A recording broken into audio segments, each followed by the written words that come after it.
Good evening, everyone. I'm Wale Ogunleya, and I proudly lead the Athletes and Entertainers segment at UBS. As you know, May is Mental Health Awareness Month, and every year there are millions of individuals living with and battling mental health issues. We at UBS understand these individuals may be a coworker, friend, family member, or ourselves. Those of us who find ourselves in the limelight may find this topic especially difficult to talk about. Until we can talk about mental health openly and compassionately, like we do cancer and heart disease, people will continue to suffer alone. At UBS, we thrive to connect people for a better world. And tonight, we have a special conversation for you. James Schwartzberg, head of the strategic client segments at UBS, will be joined tonight by Grammy Award-winning artist and superstar Michelle Williams for a much needed and candid conversation around mental health and well-being. They will also discuss Michelle's new book, Checking In. On behalf of myself and the Athlete Entertainer segment, Carrie Sheffman and the Women's segment, we know you will find tonight's conversation meaningful and helpful. Superstars Jane and Michelle, stage is yours. Good evening, everyone. Welcome. On behalf of UBS, I would like to welcome you to what promises to be a very meaningful conversation between me and the amazing Michelle Williams. So, Michelle, let me first start out by welcoming you as well. We are Thank so absolutely, we're so happy to have you. And your list of remarkable accomplishments is so long. I'm just going to give a few highlights as if anyone needs to hear or know that you were from 90 to 2006 in Destiny's Child, and along with Kelly Rowland and Beyonce, had hit after hit after hit. You have been in many Broadway hit shows, including Aida, which is truly one of my favorites. You have successful solo albums on your own. And what I think is probably the most potentially life altering or life enhancing, you have now written a book called Checking In, and you have shared very openly and honestly about your own struggles with mental health. So thank you for joining us. And let me just ask you, I'm going to warm you up a little with a silly question. You performed in the Super Bowl in 2013, and I watched the video several times, and you popped out of the stage and you looked so fierce. And I would like to just, before we get into mental health, I'd like you to give me a few tips when I'm walking to a meeting, how I could possibly look fierce like you. Well, some people don't understand how we could dance in heels, walk in heels. Sometimes I choose the tallest heel. But if you stretch the back of your hamstrings and your quads and all that stuff, it helps you walk in heels a lot better so that you're not bending your knees while you're walking. And then, just as far as being fierce, Jane, you are obviously a professional. You're a pro. You're an expert in your field. So you just walk with that confidence. You walk because you've got experience. You've gone to school How's for this? this. How's this? How's this? Yes. Come Is on, that it? confidence. Is that it? Yeah. Yes, Okay. absolutely. You I UBS love it. is your stage, Jane. I love it. Okay. Thank you, Michelle. And I'm going to tell my daughter too. I'm going to tell her about your teaching me how to be fierce. So listen, Yes, let's hop in. You have yes. wisdom and experience that so many people listening and watching will be better off for hearing. Let's start with, why did you write your recently published book, Checking In? Well, thank you, Jane. Thank you to everyone at UBS for the opportunity, and to our friend Wale Ogunleye. Thank you so much for the connection. I wrote this book, Checking In. I started the process in 2019, and it was a way to heal, a way to process everything that I'd gone through up until that year. In 2018, I had to check in. I had to check into a hospital, and it was a way to take the power back of those words that were meant to embarrass, meant to humiliate, you know. So, can you just elaborate a little bit on the embarrassment and the humiliation? I do think that although we have started talking much more about mental health, there is a real stigma. So, Mhm, what were some of the reasons you felt embarrassed that mhm. basically the world heard about and saw you checking into a hospital? Yeah, yeah. I've been very open about the topic of mental health. I've been open about my journey about with depression since about 2013, I believe. And I think this time it was the way that I had to disclose it was because somebody found out and they were going to report it and report it, yeah, to the press and to the world that I had checked into a mental health facility. And I was eventually going to tell it, but I didn't want to tell it in that way. I think that's why a lot of people are scared to get help because they're wondering, well, who's gonna know? I want to be able to have the opportunity to tell my own story when I'm ready. I felt like a hypocrite as well because I'm a woman of faith. I have gospel albums. I've been touring the world, professing my faith. And I've been telling people to go get help if you need help. Depression, anxiety, it's nothing to be ashamed about. But here I am having to take my own advice about seeking help. That was hard. You had told people and you felt genuine in telling people that they have deserve to get help and should get help if they need, but you didn't feel that towards yourself? Well, it's like a doctor tells people what to do, but then he or she finds themselves in the same predicament. And it's like, I go to school for this. Or for me, I felt like I'd done enough therapy. I've been doing the work, but I got a little comfortable. I got a little comfortable where I stopped checking in with myself. I stopped checking in with others. I stopped checking in with God because I felt like I've overcome this. I'm good. You're like, "I'm done. I'm I'm done. good to go, and it's time for me to move on." Yeah. And I think that's actually, such a great point because for all of us who struggle with all different things, we want to be done, but really and I think your book makes this point so eloquently, we're never done. We're always practicing. Do you agree? Absolutely. You should be. We should never, I mean, now, when you're great in your field, it's like you kind of want to take a break from what helped you be great. You're like, I just want to go eat an ice cream sandwich. I just want to take a vacation. I just want to eat that pasta. I just want to Yes. not have to pick up a book. I can imagine things are changing. Um, the basics of financial planning don't change, but maybe how. So I'm sure people are tired of having to keep up with what's new. You get tired. You're like, I know, Tired. Aren't you you know, tired? you're probably like, I know this stuff already.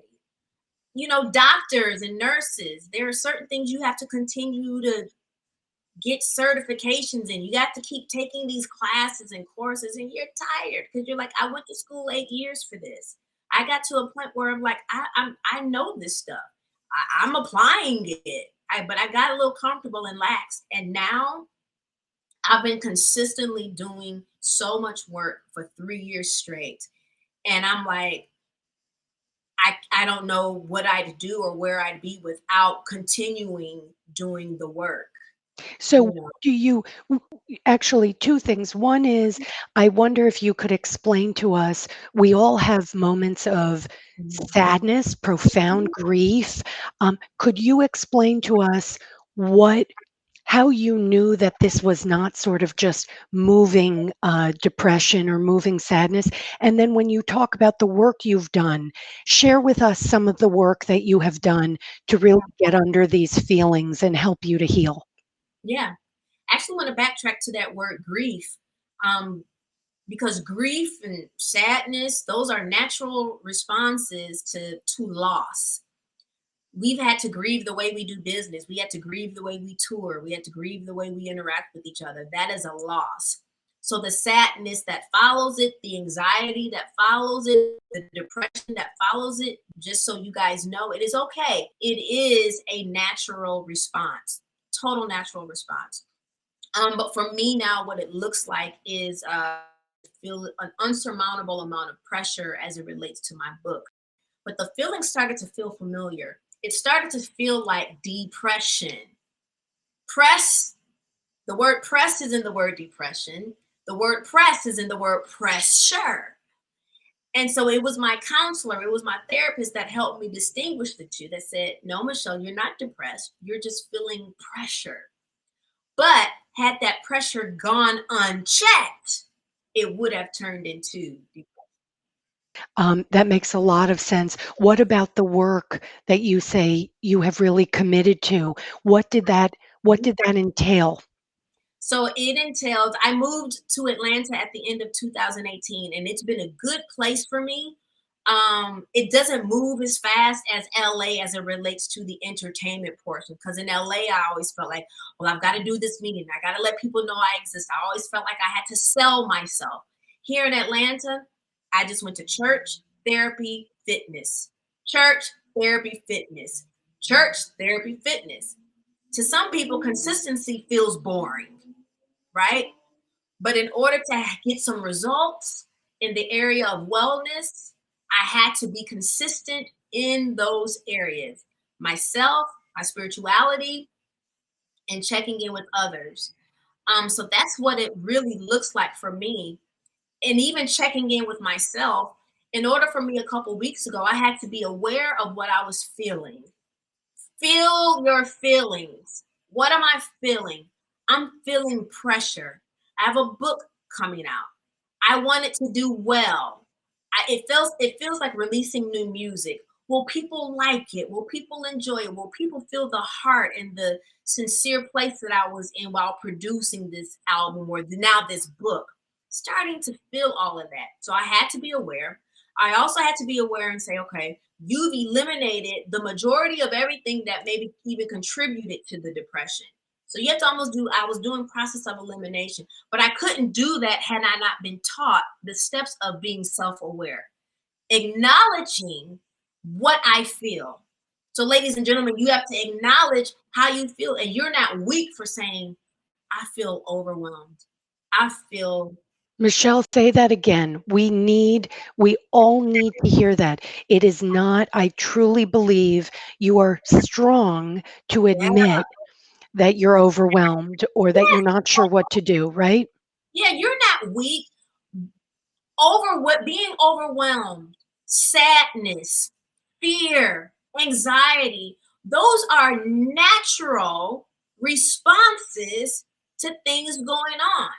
It's how we process it and cope with that we really need the help in. Will fear go away? No. Will anxiety go away? No. Now, some of the fear could go away if you just said, I'm just going to go ahead and I'm going to just go for this opportunity. I've done enough research on this opportunity. I know the pros and cons. I'm just a little fearful because maybe it's an area I've never taken a step in before. That's natural. Go with it.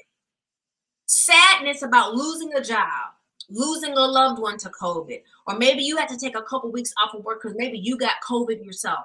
The sadness, that is natural. Let's get into let's accept what our natural responses to what's going on around you. Men, you're not weak for calling your loved one or your partner or spouse saying, man, it was a heavy day at work today. It was heavy. I thought I did an amazing presentation. It didn't go the way I wanted it to go. It's okay to get on the phone and look at resources for counseling and therapy, to call somebody, because you don't have to. Therapy is not always processing trauma. Therapy could also be, I'm processing transition. I'm moving to a new job, a new state. I've got a new relationship. It's not always sitting in the seat telling about your childhood wounds. So I just want people to encourage people, You don't have to wait to go to therapy till something is wrong. Make it a part of your monthly, whatever you do for your wellness. Or if you haven't, I encourage you to start. Also to the men out there, if I was to start dating and a man told me he's going to therapy, it's pretty sexy to me. Love it. I love it. You're going to now have that as a criteria for dating. If you haven't gone or are not open to therapy, you're off. You have Yeah, no it's not chance. that something has to be wrong with you. Don't feel like because you've had a season of depression that something is wrong with you. Nothing is wrong with you. It's not a label. It's just part of your journey. Yeah, I love it. So you very much are for so many people, you're in many ways goals. I mean, you are eloquent, you are stunning, you have had an incredibly successful career, and yet I'm going to look down to read my notes. Here are some labels that you gave yourself. So Woo! let me share them with everyone watching. Not good enough, unlovable, doesn't belong, done with music, unworthy, not pretty enough, boring, hypocrite, unintelligent, and meant to be alone. So you came out and you announced to the world that that was your list of labels.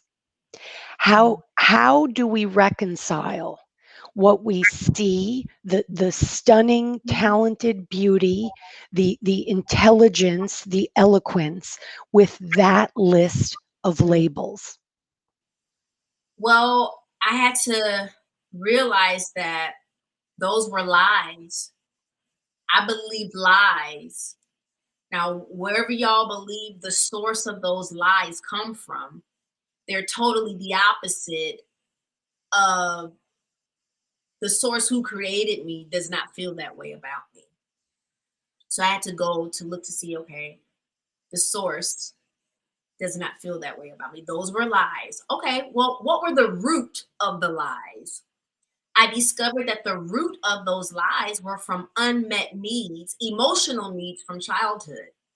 See, sometimes our parents feel like as long as they clothed us, fed us, and gave us a roof over our head, that's all we needed. But there are those of us who have still gone on to be successful. You found out that you did need affirmation. But when you didn't get affirmation, now into your adulthood, you're believing the lies that although I'm successful, I still don't bring value. Although I'm successful, I still don't feel seen because you didn't get attention. Maybe you didn't get affection. Maybe you didn't have security growing up. You were moving from place to place. There was violence in your home, so you didn't feel secure. All those things lead up to you feeling later on, for some reason, wow, I didn't get attention growing up because they didn't see me as valuable. Maybe you didn't, but those were lies. My parents were simply trying to thrive and survive and get and make the bills. It's not that they didn't love us, but they just didn't. So I look back to my upbringing. Sometimes our parents just didn't know that emotional needs were just as important as the physical needs to be met. Michelle, it was very clear to me in your book that you're not saying parents necessarily did a wrong or bad job.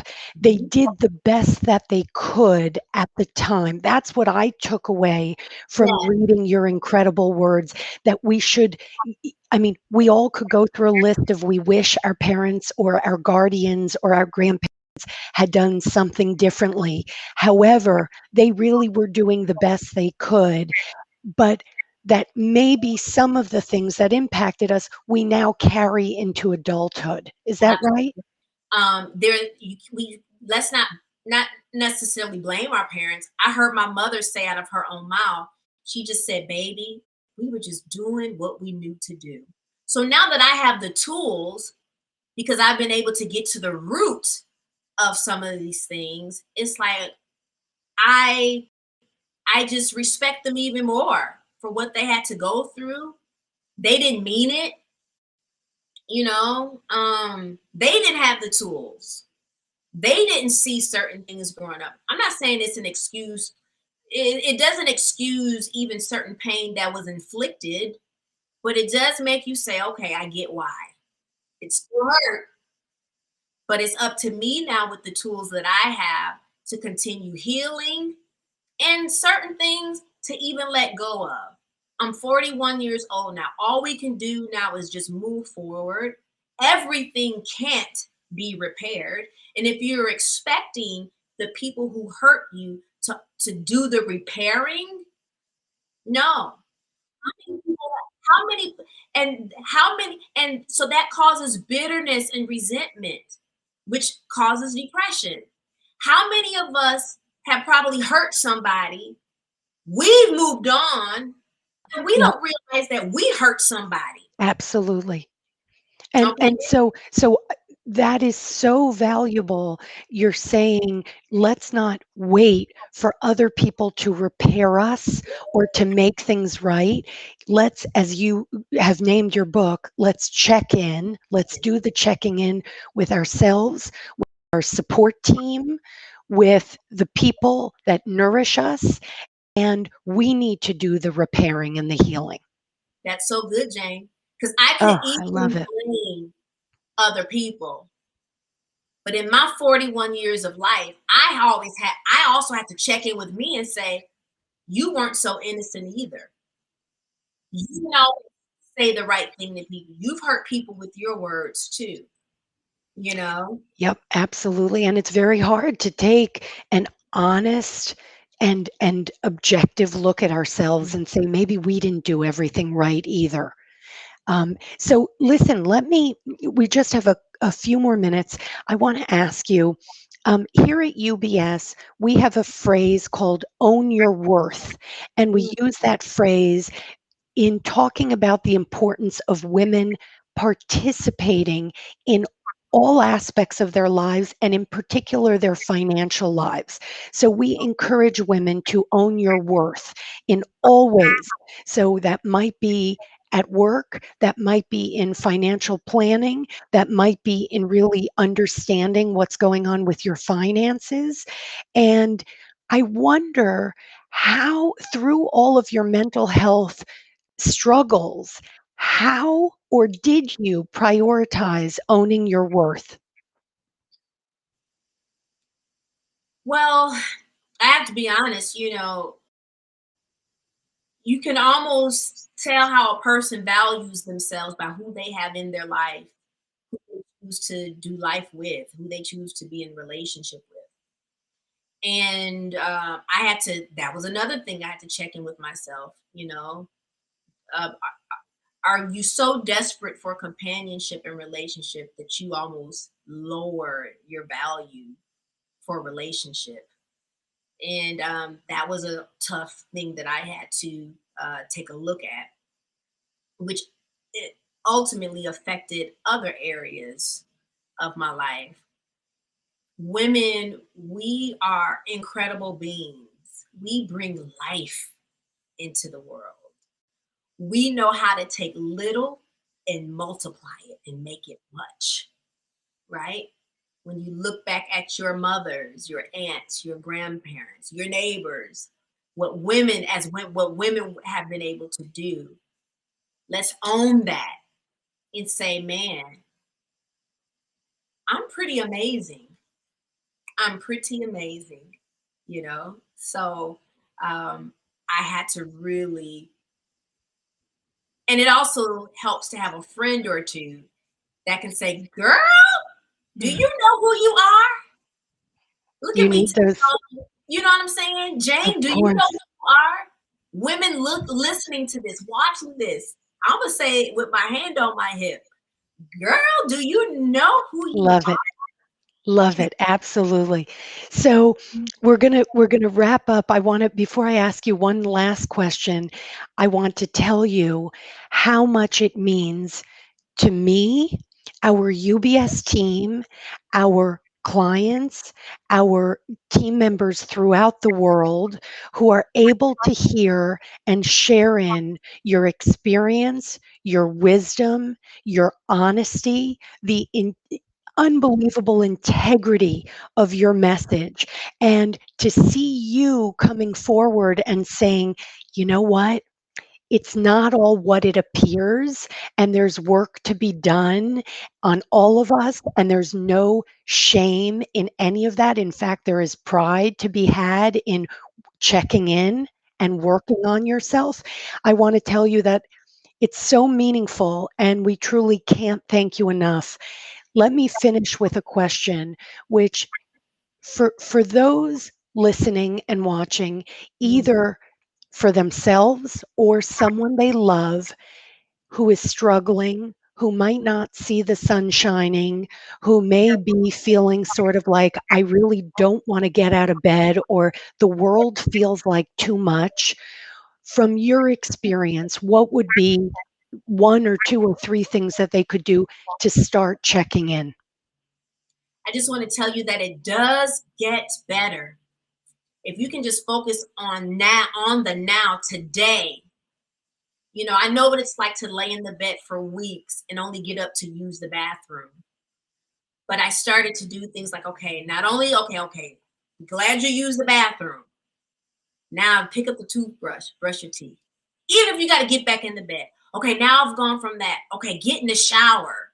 Now even if you get back in the bed, now it's like, okay, I can do that. Now I walk to the kitchen to get my coffee. I'm taking day by day, take those steps. It does get better. And I also want to encourage you, there is light literally at the end of the tunnel. If I'm not mistaken, the Howland Tunnel, I don't know if it's a straight tunnel or doesn't it curve a little bit? It You sure don't does. always see the light.